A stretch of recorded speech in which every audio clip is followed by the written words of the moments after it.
ಡೆಲ್ಲಿಗೆ ಹೋಗ್ತಾ ಇದ್ದಾರೆ ಸರ್ ಎಲ್ಲ ಡೆಲ್ಲಿ ಇಲ್ಲ ನನಗೆ ಅದ್ರ ಬಗ್ಗೆ ಗೊತ್ತಿಲ್ಲ. ಯಾರು ಹೊಂಟಿದ್ದಾರೆ? ನೀವು ಹೋಗ್ತಾ ಇದ್ದಾರೆ ಸರ್ ಯಾರು ಹೇಳ್ರಿ? ನಾ ಏನು ಹೊಂಟಿಲ್ಲ. ಪರಮೇಶ್ವರ್ ಹೇಳಿದ್ದಾರೆ ಸರ್ ಆಫ್ಟರ್ ಡೆಲ್ಲಿ ಎಲೆಕ್ಷನ್ ಆದ್ಮೇಲೆ ಬಾ ಅಂತ ಹೈಕಮಾಂಡ್ ಕೂಡ ಹೇಳಿದ್ದಾರೆ. ನಮಗೆ ಗೊತ್ತಿಲ್ಲ ಅದ್ರ ಬಗ್ಗೆ. ನಾವೆಲ್ಲ ಹೊಂಟಿಲ್ಲ. ಹೋಗೋದಾರೆ ನಿಮ್ಗೆ ಹೇಳ್ತೀವಿ, ಅಡ್ವಾನ್ಸ್ ಆಗಿ ಹೇಳ್ತೀನಿ. ಸಚಿವರು ಎಲ್ಲರೂ ಕೂಡ ಇಲ್ಲ ಇಲ್ಲ ಇಲ್ಲ ಯಾರು ಹೊಂಟಿಲ್ಲ. ನನಗೆ ಅದ್ರ ಬಗ್ಗೆ ಐಡಿಯಾ ಇಲ್ಲ. ಅವ್ರು ಹೋಗ್ಬೋದು. ಅವ್ರು ಏನು ಹೋಗ್ತಾರೆ ಗೊತ್ತಿಲ್ಲ. ಡಿ ಕೆ ಶಿವಕುಮಾರ್ ಆಪ್ತ ಶಾಸಕರೆಲ್ಲರೂ ಕೂಡ ಮುಂದಿನ ಸಿಎಂ ಡಿ ಕೆ ಶಿವಕುಮಾರ್ ಅಂತ ಹೇಳ್ತಿರುವಂತ ಅದಕ್ಕೆ ಸ್ವಾಭಾವಿಕ ಹೇಳ್ಬಾರ್ದಕ್ಕೆ ಡಿ ಕೆ ಶಿವಕುಮಾರ್ ಅವರ ಅಭಿಮಾನಿಗಳು ಶಾಸಕರು ಹೇಳಬಾರಂತ ಇಲ್ಲಿ ಇದೆಯಲ್ಲ ಈಗಾಗಲೇ ಹೇಳಿದ್ದಾರೆ, ಹೇಳ್ತಿರ್ತಾರೆ. ಅದೇನು ತಪ್ಪಂತ ಹೇಳಿಕ್ಕೆ ಆಗೋಲ್ಲ. ಸರ್ ಪವರ್ ಶೇರಿಂಗ್ ವಿಚಾರವಾಗಿ ಪ್ರಸ್ತಾಪ ಆಗಿರುವಂಥದ್ದು ಕೆಲವೇ ದಿನಗಳಲ್ಲಿ ಬದಲಾವಣೆ ಆಗ್ತಾರೆ. ಇಲ್ಲ ಇಲ್ಲ ಅದು ನಮಗೆ ಗೊತ್ತಿಲ್ಲ. ನೀವು ಹೇಳಿ ನಾವು ಹೇಳಿಲ್ಲ.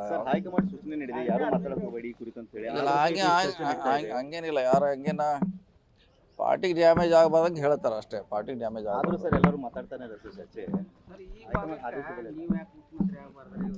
ಇಲ್ಲ ಅದು ಈಗ ಇಲ್ಲೇ ಇಲ್ಲ. ಇನ್ನೂ 28 ಅಂತ ಹೇಳಿ ನೋಡೋದು. ಸರ್ ಬೆಳಗಾವಿಯಲ್ಲಿ ತಹಶೀಲ್ದಾರ್ ಮನೆ ಮೇಲೆ ರೇಡ್ ಆಗುತ್ತೆ ಸರ್. 4 ಕೋಟಿ ಹೆಚ್ಚು ಹಣ ಸಿಗುತ್ತೆ. ಇನ್ನೂ ಅವ್ರ ಮೇಲೆ ಕ್ರಮ ಇಲ್ಲ. ಅಲ್ಲೇ ಯಾವಾಗ ತಹಶೀಲ್ದಾರ್ ಸರ್ ಕಳೆದ ವಾರ ಆಗಿದೆ ಸರ್. 4 ಕೋಟಿಯಲ್ಲೇ ಇದ್ರೆ ಕ್ಯಾಶ್ ಅಷ್ಟಾಗೈತೆ ಅದ.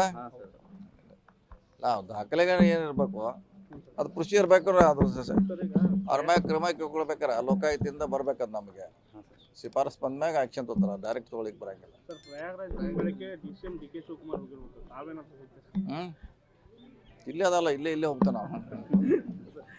ಕೃಷ್ಣ ನದಿ ಇದೆ, ಇಲ್ಲೇ ಹಿರಣ್ಯಕೇಶ್ ಇದೆ, ಘಟಪ್ರಭ ಇದೆ, ಇಲ್ಲೇನ ಮಾಡ್ಬೋದಲ್ಲ.